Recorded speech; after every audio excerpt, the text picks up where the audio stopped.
भारत घडली.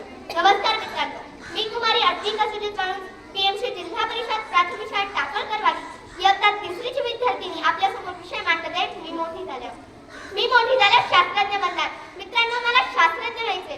प्रत्येक मुलगा काही ना काही बनण्याचं स्वप्न पाहत असतो, पण कलाम सर म्हणाले होते, स्वप्न ते नाही जे आपण झोपेत पाहतो, स्वप्न ते आहे जे आपल्याला झोपू देत नाही.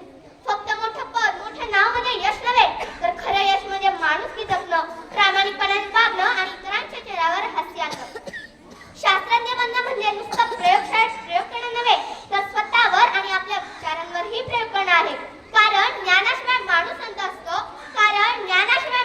असतो, आणि माणुसकीशिवाय ज्ञान अंध असतं. मित्रांनो, मला शास्त्रज्ञ व्हायचे. जो कोणी रॉकेट बनवे पण त्याचं हृदय माणुसकीने भरलेलं असेल. मला असे प्रयोग करायचे आहेत जे देशाला नवीन दिशा देतील, पण कुणाचं नुकसान करणार नाही. कारण विज्ञानाने आपल्याला उंच नेलं, पण माणुसकीने आपल्याला योग्य दिशा दिली. आजच्या काळात आपण माणूस बनण्याआधी मोठे बनण्याची घाई करत आहोत, पण मी म्हणेन मोठं होणं सोपं आहे, पण माणूस बनणं कठीण आहे. म्हणूनच मी ठरवलं आहे, शास्त्रज्ञ बनताना मी माझ्यातील माणूस हरवू देणार नाही. माझ्या कामातून, माझ्या शोधातून, माझ्या वागण्यातून लोकांना आशा, आनंद आणि प्रेरणा मिळावी, हाच माझा खरा उद्देश आहे. मित्रांनो, मी मोठी झाल्यास शास्त्रज्ञ नक्की बनेन, पण त्याआधी मी एक चांगली, संवेदनशील आणि प्रामाणिक माणूस बनेन. कारण माणुसकीशिवाय विज्ञान निरर्थक आहे.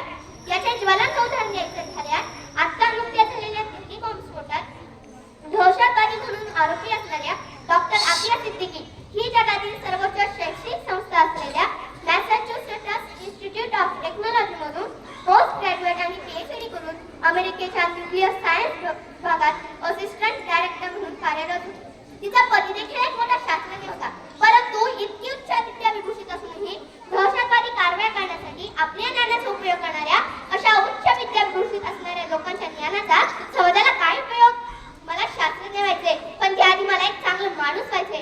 का बनायचे चांगलं? कुणी चांगलं म्हणावं म्हणून, की कुणी तुमच्या जवळ यावं म्हणून? जर तुमचं उत्तर हो असेल, तर तुम्ही खूप कठीण गोष्टीची मागणी करताय.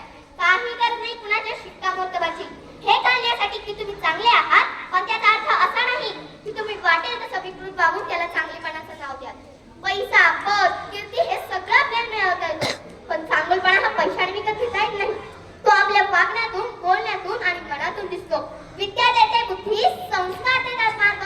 विद्या देते बुद्धी, संस्कार देतात मार्ग. दोन्ही मिळूनच बनतो माणूस उत्तम आणि भारदस्त. दोन्ही मिळूनच बनतो माणूस उत्तम आणि भारदस्त.